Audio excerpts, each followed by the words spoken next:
Welcome into episode 34 of Ramie and Drew. I am Robbie Backloff. That is Drew Flaggy. We're just a couple of Milwaukee-based comedians. We talk sports and whatever else comes to mind. We are live on Twitter at Ramie is tweeting, on YouTube, on our YouTube channel, and over on my Facebook page as well. You can follow us on Spotify and Apple if you like the audio version. I honestly don't know if the stream had started, Drew, when you just let out that huge burp. That might have been out to the masses, or whatever we're calling this. I never claimed not to be human. I have bodily functions. I still, and we're going to get into some Bucks talk in a minute. They get the win yesterday, and no Giannis. We'll talk about how much of Giannis we need to see down the stretch here. But I still have I don't know. I don't have I do curse on here. I do curse when we get rolling. But I still have this thing where if I need to sneeze or burp or fart or anything, from my radio days where you had to be all professional and shit, I'll mute my microphone, and I don't should I just let it rip? I don't know. I've told you this before, and that's something I maybe shouldn't say as the host of a podcast, but I don't really listen to podcasts. Are people just letting them rip on there, or is there professionalism and people are muting their mics as they're making all these disgusting noises? Well, for most basketball and sports related podcasts, those guys are pretty they're pretty laced up. They're nice. Okay. JJ Redick swears. He says things like fucking ridiculous. He says things like that, and you're like, ooh, edgy. And ooh. JJ's spicy. JJ's got it spicy. Other than that, no, they're not burping and farting. I draw the line at farting. I don't want to be the fart. But also, the stream had started when I burped, so sure. It might have. I'm honestly not sure. Let us know in the comments. I honestly don't know. If I'm being real with you, I've let a few rip while we're going, but they're silent. You know what I mean? I know how to. Again, I'm a professional broadcaster. Okay, so I know I know how to muffle it. You know what I mean?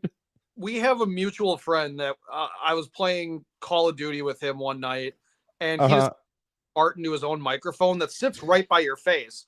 So he took his headset off to squeeze out a fart into the microphone, and he farted so hard he shit his pants in a game lobby. And because the microphone was far away from his face, he was like a muted, oh no. I don't want to name anybody by name, especially when you're saying stuff like that. I'm gonna text you the name of the person I think it was, and you tell me if I'm right, okay? Kill it. Yep. Okay, right. Absolutely. That was it. You didn't get put a last initial in there. Yep. Okay. It's great. Yeah. Yeah. So then I didn't even need to ask. When he said, oh no, definitely the tone of voice, he was like, oh, like this sad level of disappointment. I love that I really didn't even need to ask that. We have such great friends. But let's get your fingers touch 4 buttons. I'm like, yep, that's it. That's exactly. I was counting how many times with your thumb. I was counting how many letters you were typing. Yeah. Unless there was delete. No, it was. Yeah. All right, let's get into it. The Bucks, they win yesterday in the return of Chris Middleton, who was very good. It was he didn't miss a beat. 25 minutes. He went. What did he go? 8 for 15 from the field, 2 for 4 from 3. 22 points on the day. I mean, you're looking for a few more minutes when he's healthy and he's back in game shape, but that's a Chris Middleton game right there when you look at the box score. Yeah, that's exactly what I guess, that's what he's being paid to do. Yeah. I'm a big Chris Middleton is good guy. I like Chris Middleton. The only thing that looked bad on his part was kind of his defense, because he picked up 4 kind of lazy fouls just because he was getting beat a little bit. But other than that, no, that's all stuff that can get cleaned up and he'll get back into game shape. But as far as having his legs under him, and he came out great. He was 3 for 3 in his shots. and 2 of those were threes. Then, the pace of the game, tightened up and rotations.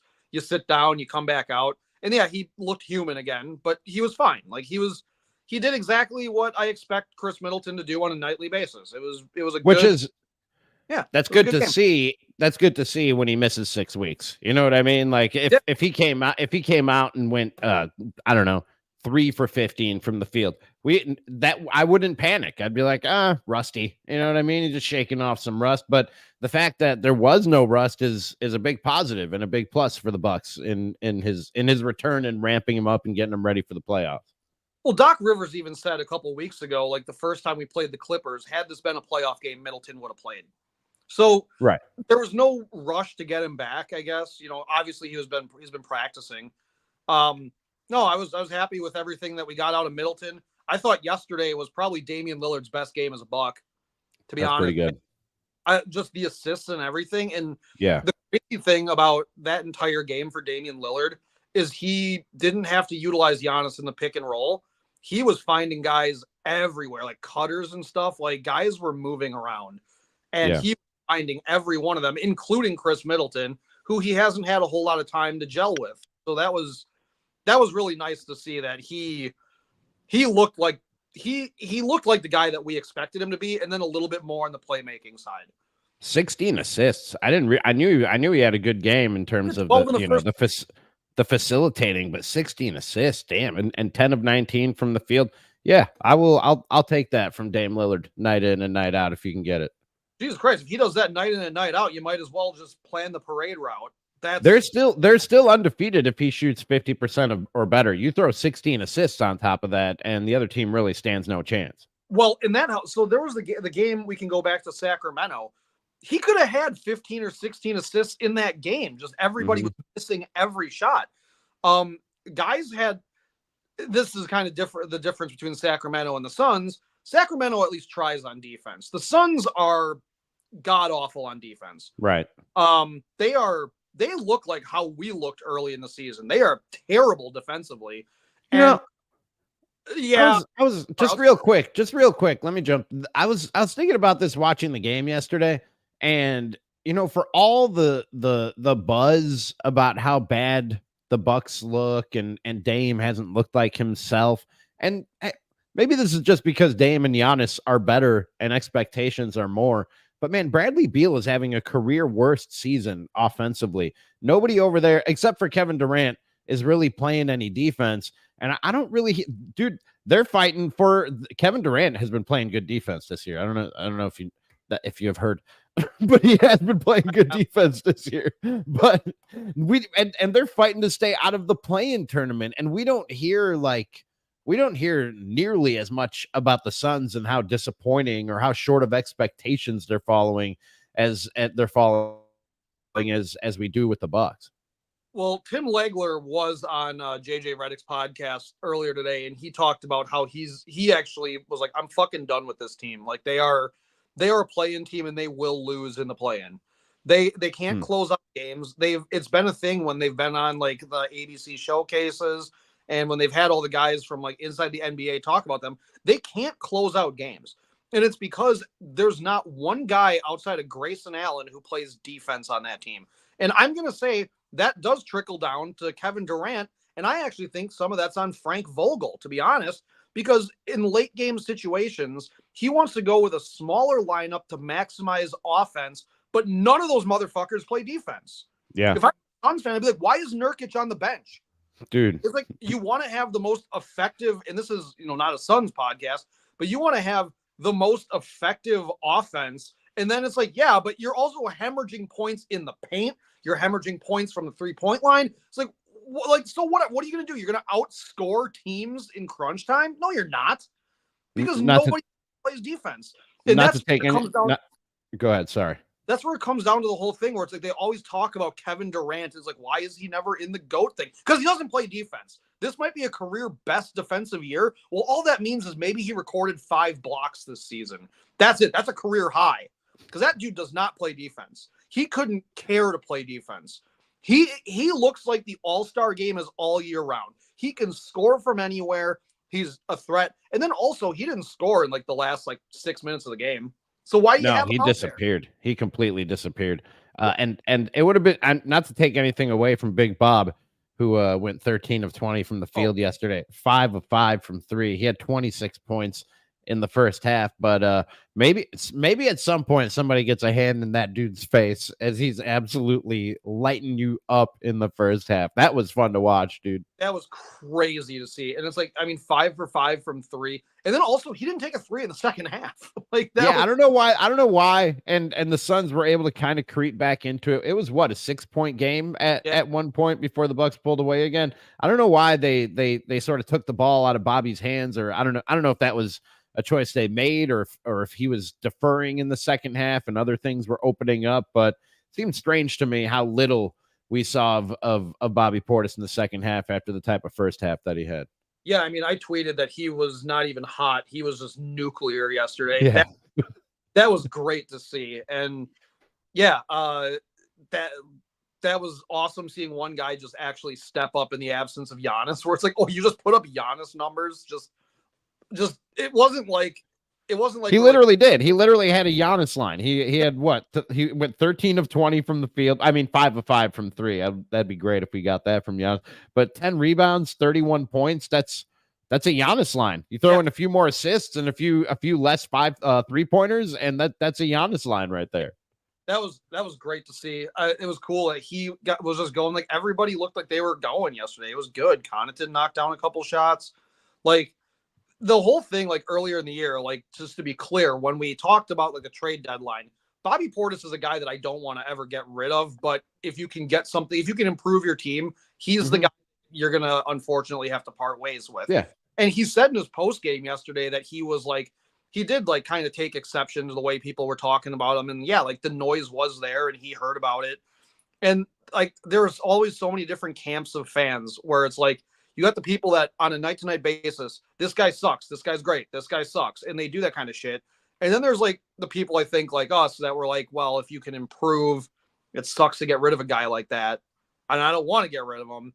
However, if you do get better, it's like that's the business. Yeah, you Which got to sucks give because up he loves. something. You got to give up something to get something, and that we were never out on Bobby Portis, and we were never like you have to trade Bobby Portis. But if there was a deal out there that made you a better basketball team, he's one of the movable pieces on this Yeah. team. You're obviously not going to trade Giannis or Dame or Chris or even a Brooke Lopez. You know what I mean? But after those four guys, pretty much everybody is on the block if it's a move that makes you better. And Yeah. I'm glad they didn't, because Bobby has really turned it up in the second half after the All-Star break. Well, the big thing too is everybody knows he's capable of this. And again, Right. it's unreasonable to expect 31 points every night out of a guy like Bobby Portis. Like Yeah. he could be a starter on another team. He could absolutely be a starting power forward for somebody else, or he could be a starting center on another team or something like that. Like he absolutely can be a starter and he can put those numbers on a night to night basis, playing significant minutes. I'm happy he's our guy off the bench. He's fantastic. I love Bobby Portis. So capable of just being that guy. But like every night, if you're giving us 12 to 15 points a night off the bench, 10 at the minimum, dude, we're looking great. And he brings that intangible that we talk about with Pat Beverly, where his energy is sort of infectious and contagious, and it lifts the whole to like the vibes have been immaculate since the second half, and I think that has a lot to do with Bobby and Pat Bev injecting a little something into it. They also said that like they were listening to all the reports of everybody. So it's like, yeah, okay, that's fine. I hope that they listened to what some of those analysts yesterday had to say after the Suns lost that game. Not the Bucks didn't win that game, according to Michael Wilbon. That fucking and then Kendrick Perkins, who he's out of breath. Man, that guy, I don't know how he's winded all the time sitting. But like Kendrick Perkins, That'll happen when you're a big dude, man. I used to be 300 plus. That'll just happen. You'll just be out of breath. You're just in a state of out of breath. You don't get out of breath. You just are out of breath.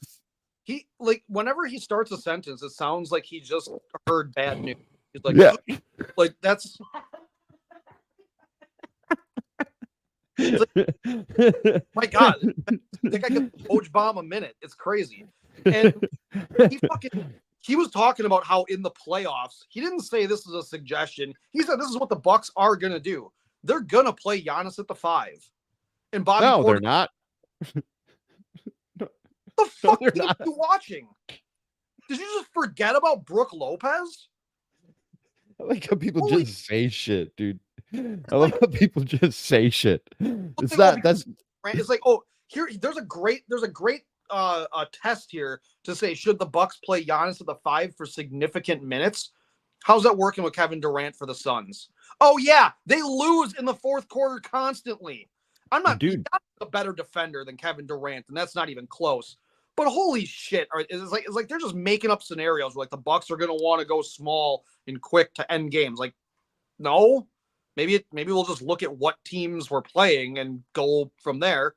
Because there are some games where Pat Bev could be in the closeout lineup, just to try to play defense. And then also there are going to be games where maybe Pat Bev's on the bench and you got Jay Crowder out there to try to clamp somebody. Like, just based on the side. Who's trying to get Brooke Lopez off the floor? Who forgets about Brooke Lopez? It's crazy.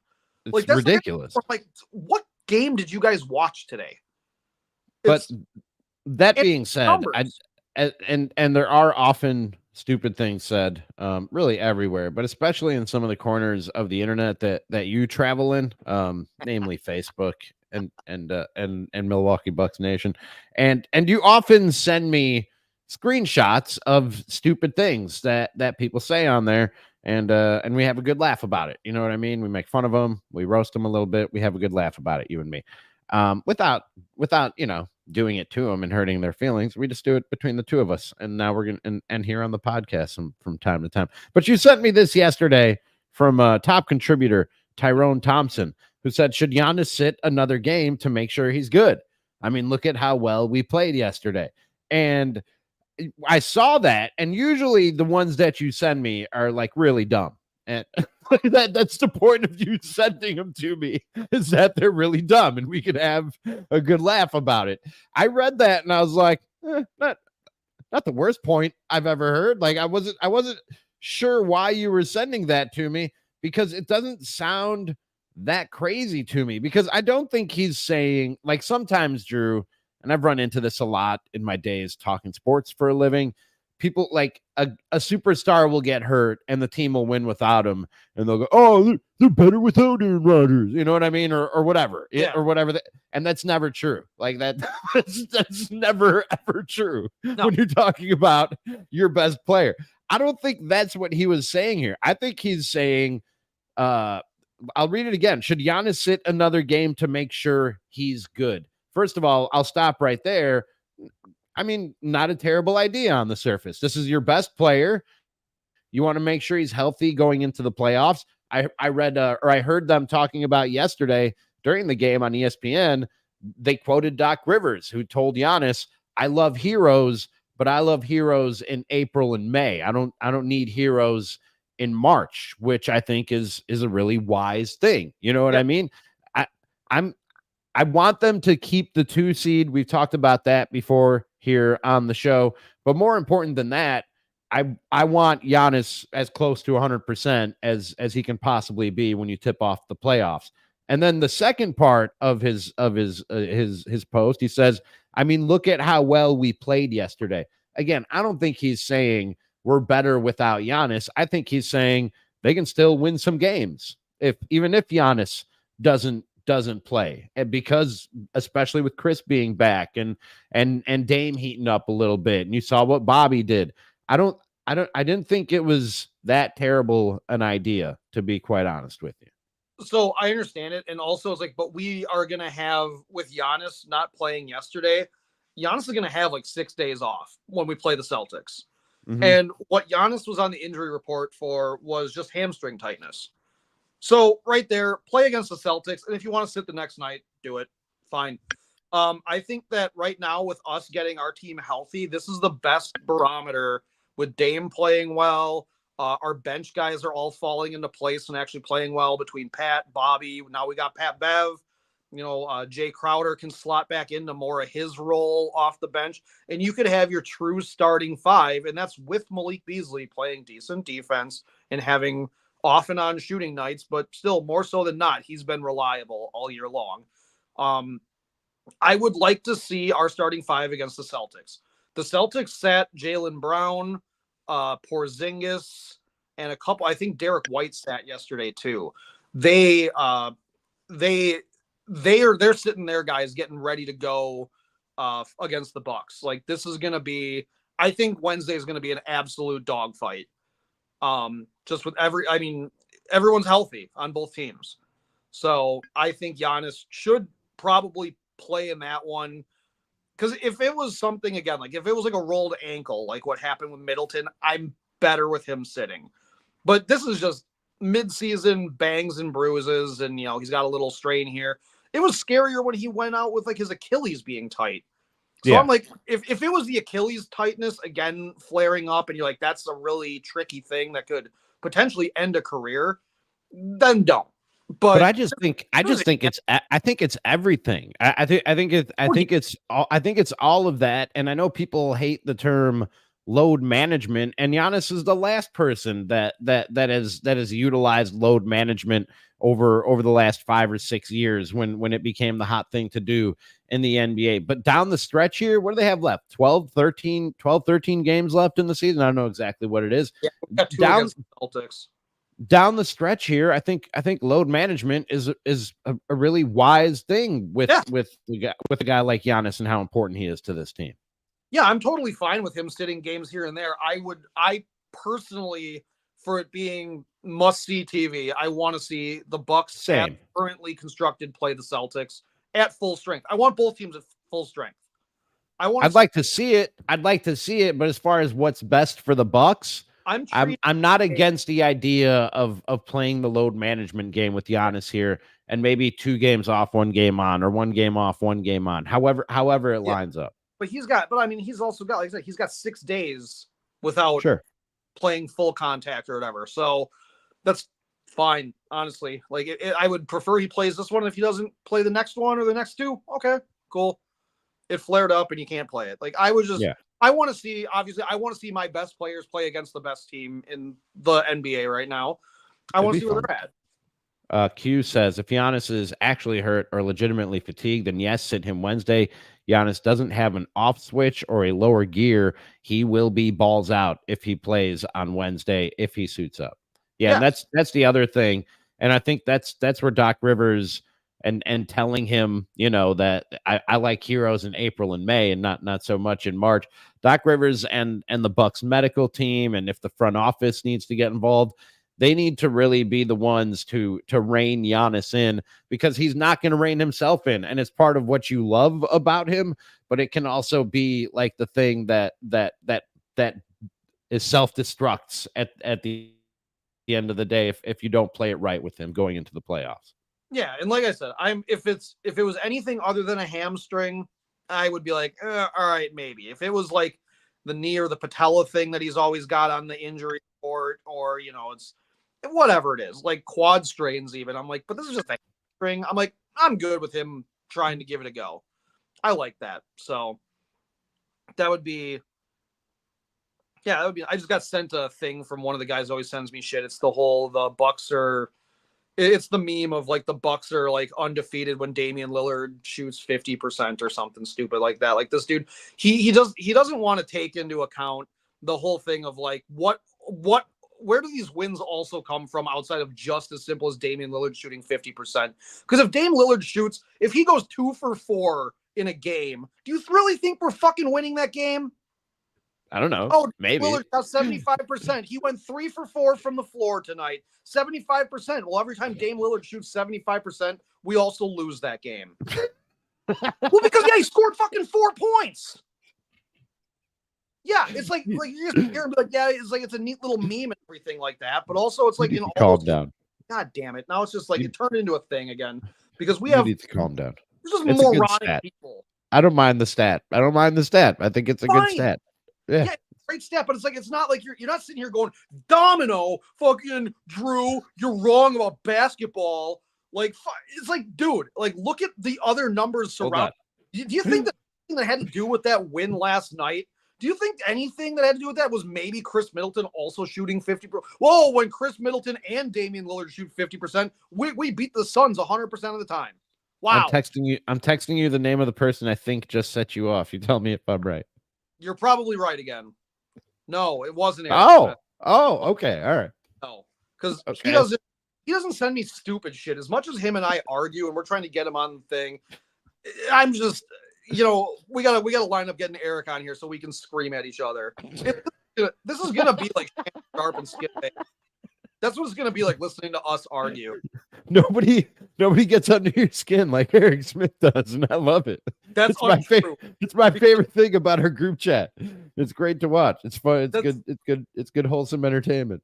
But it's not, because it's like, at least Eric does know what the fuck he's talking about sometimes, and he's a good enough friend that he knows how to piss me off. That's like so many of our friends, like, they know how to push the button. Dude, like, legit, when I told this guy the other night, the guy that sent me this, I told him that he has a fucking girl brain because he cares all about the drama and the gossip around the NBA. He's got a fucking brain. It's mimosas and brunch and, oh my God, do you like somebody? Oh my God, I heard Damian Lillard's thinking about leaving. Oh my God. By the way, it's chick brain bullshit, dude. It's for the Bravo channel. My girlfriend's been watching Real Housewives. I told you this during when we had Simone on last week from Sacktown Sports. Real Housewives of Salt Lake City. Dude, they are, I don't know how people do this with these shows, Drew. I don't know. It's just an hour of fighting. It's just an hour of just yelling at each other and crying and walking out of the room. It's I don't know, man. It's a lot. It's overwhelming. I don't want to put your girlfriend on blast right now. Sure. Yeah. She comes from a broken home, because that might be it. No. She comes from a great family. Her dad's a pastor. Her parents are married. I don't know how many years. It's like a comfortable pair of jeans where it's like a plate thrown at a wall. She can't go to bed. So I slip right back into it. It's just, it feels like home. No. You bitch! No. You bitch! It's just like, yeah. Some people fall asleep. Like, hey, I had one more thing I wanted. And I got to fall asleep to my dad saying, "Oh yeah, well then you fucking wash it." So like that's. I had one more thing I wanted to touch on before we wrap it up. People who know me know I'm a Bears fan. We haven't had a show, Drew, since the Bears traded Justin Fields. The Justin Fields era has come to an end in Chicago, and they got a fucking 6th round pick for him. A fucking 6th round pick is all you got for Justin Fields. But all right. That's the last thing I'm going to be bitter about in the Justin Fields era, because they fucked it up from day one to day whatever it was when they traded him.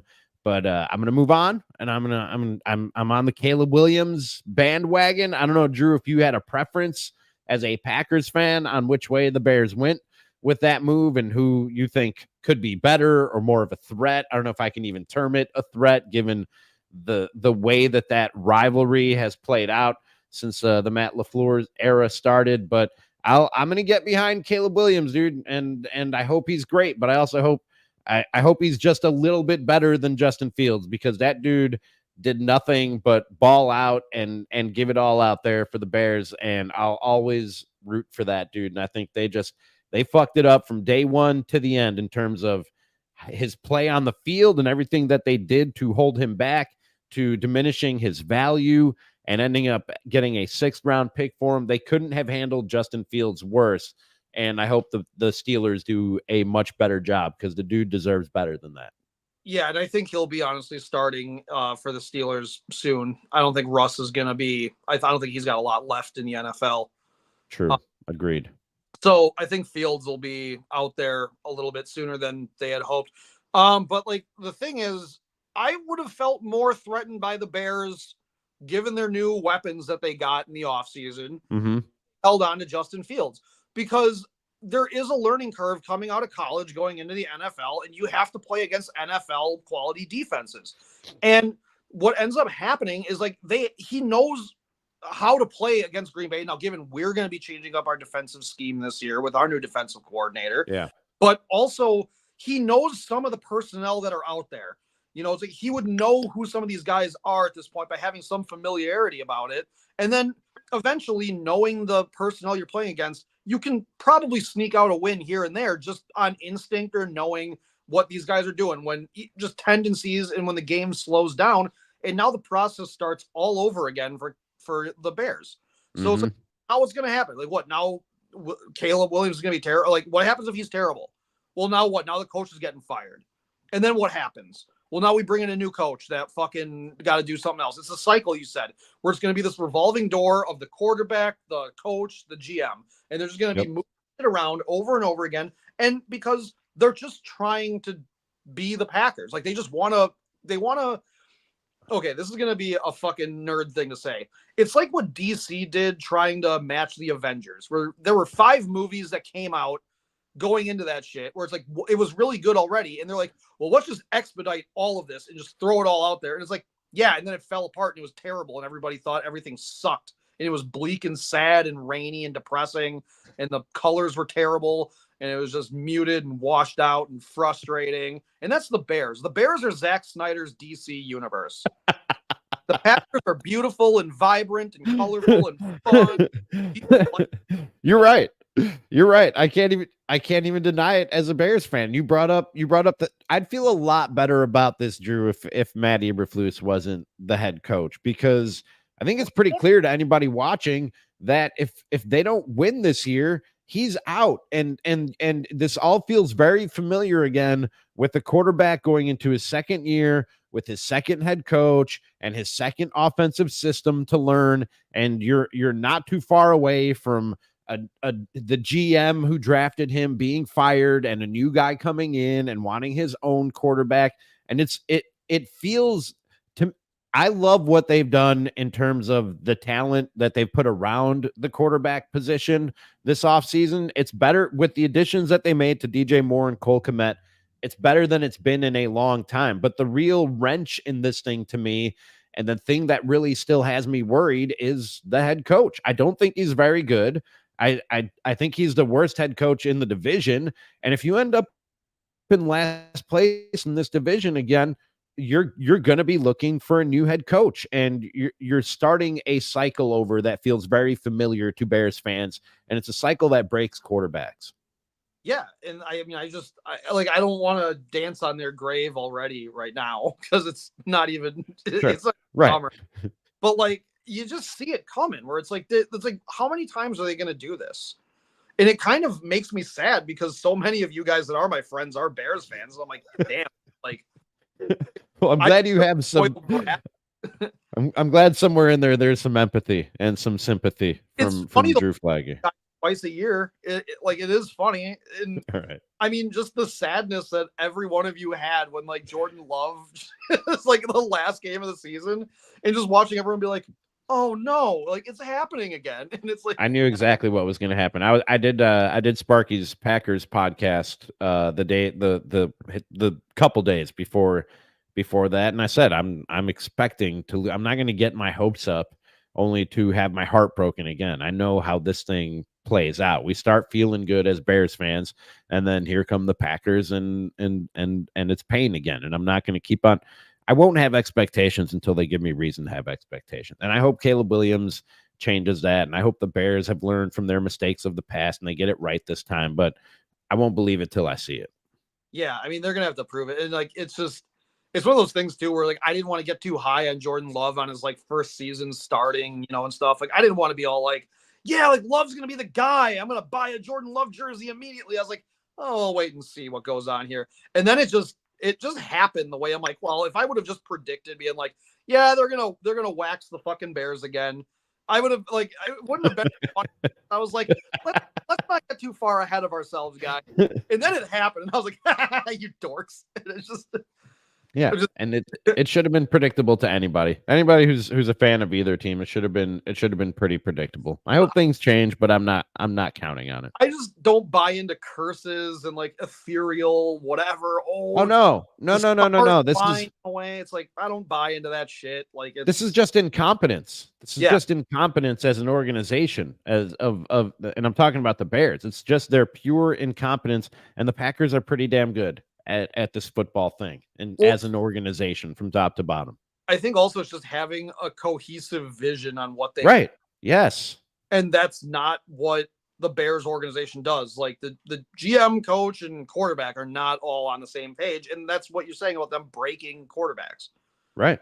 Yep. Well, that's all I got, Drew. Did you have anything else you wanted to add before we wrapped up episode 34 here of Ramie and Drew? Yeah, ain't it like 12 days until opening day or something like that, or 13 days or something? Is it that close? Really? Yeah, you're right. Wow. Snuck up on me. Yeah, look at that. Wow. I just today realized that opening day is on a Tuesday, so I can't sneak out of work and do that. That sucks. I mean, now that you said that on your podcast, you can't, but you could have very conveniently been sick that day. No, because my boss already knows that I don't call in sick. Like I'm never sick. And then this year I went home throwing up twice. Like in the 11 years I've worked where I've worked, I've gone home from sick, or I've gone home from work sick 3 times, and 2 of those times was this year.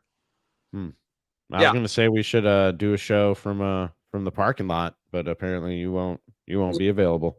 Tuesdays are like my longest day too. There's no way I'm getting out of that. So all right. Well, yeah, can't get out of that one. We got Bucks Celtics Wednesday. We're doing one of these tomorrow. We're gonna have the media. Don't you got Boston fans or something? I have my former co-host in Sacramento. It's a huge Boston guy. He's originally from the area. He's actually back in the area now doing his own Boston themed podcast, but he's a friend of mine. He's a friend of mine, Drew, and I know you will. Was I nice to Simone? Yes. I also like the Kings, so that's not fair. You like the Kings, though? Yeah. That's not a fair thing to say. I guess it's not a fair. Well, what are his takes on Kate Middleton missing? Does he? That's a good question. We should get Nick Cattles on and find out what he thinks about Kate Middleton missing. And let's ask him all about the royal family. And then if we have times, we can talk about. Oh, by the way, did you see the picture of the person we're supposed to believe is Kate Middleton out at a farmer's market yesterday? No, you got to say. Oh, it is not her. It is very much not her. Hold on, let me see if I can find it real quick. I don't know how they think they're getting away with this, man. I don't know. She getting away with this. She might not be with us anymore. Hold on, I gotta find this. Damn it. Where is it? And I said she might. All right, don't go suing me. Is this suing me, Buckingham Palace? I said she might. Is this like a situation when they like recasted Aunt Vivian in Fresh Prince? And they're like, no, that's Aunt Viv. It's very much. Like, no, it's not. It is very much like that. Like when Edward Norton got so angry, he hulked out and turned into Mark Ruffalo for 4 months. I know if I just try and share it on my screen, I gotta try. It's gonna freeze up the whole podcast, but we talked about this extensively, and now they're like, they keep up with the shenanigans, dude. Like they think they're gonna get away with this. Keeping up with the shenanigans. It's not her, Drew.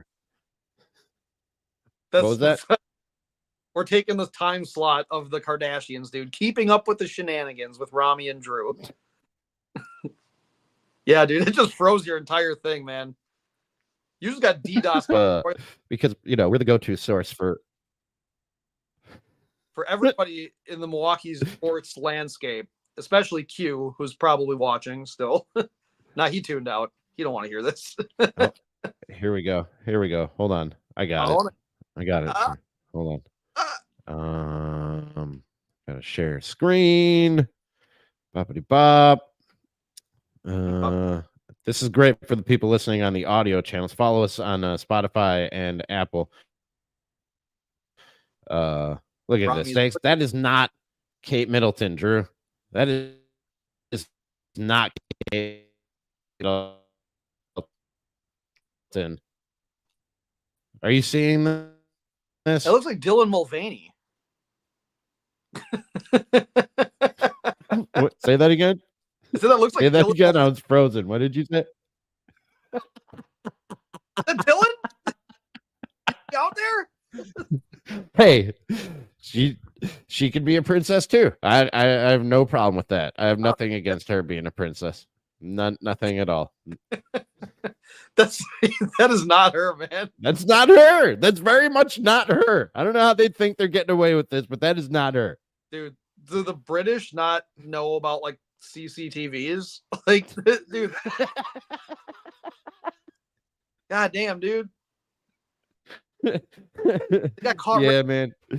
They have a long history of murdering. All right. Now that I can say. That I can say without saying allegedly. All right. The royal family has a history of murdering. All right. In a number of ways. So is Kate Middleton gonna get her own Beanie Baby bear that we're all gonna convince ourselves is worth $7,000? The Kate Middleton bear. Right. All of our moms are gonna have it hanging up in a rack. Being like, no, it's gonna be that's your retirement. The Kate Middleton Beanie Baby bear, guys. Get it soon at ramieanddrew.com, which is not a thing that you can go to yet. We'll see. And who knows? Maybe merch is on the horizon. That's all I got, Drew. I don't know about you. Yeah, and so I'm hungry. I want to go eat dinner. I'm gonna argue with that idiot now on through Messenger about his dumb little stat that he texted me because he found it on a meme page. All right, you go do that. That's a great use of your Monday night. Now we have to go argue the legitimacy of what that means and dig into the numbers. When I say, okay, but what do these numbers mean? He's gonna fucking ghost me like he's a chick on fucking Tinder. He's gonna be all well, have fun with that. Yeah, I'll talk to you tomorrow. Help my fucking brain. All right, dude. All right. This has been episode 34 of Ramie and Drew. We'll talk to you next.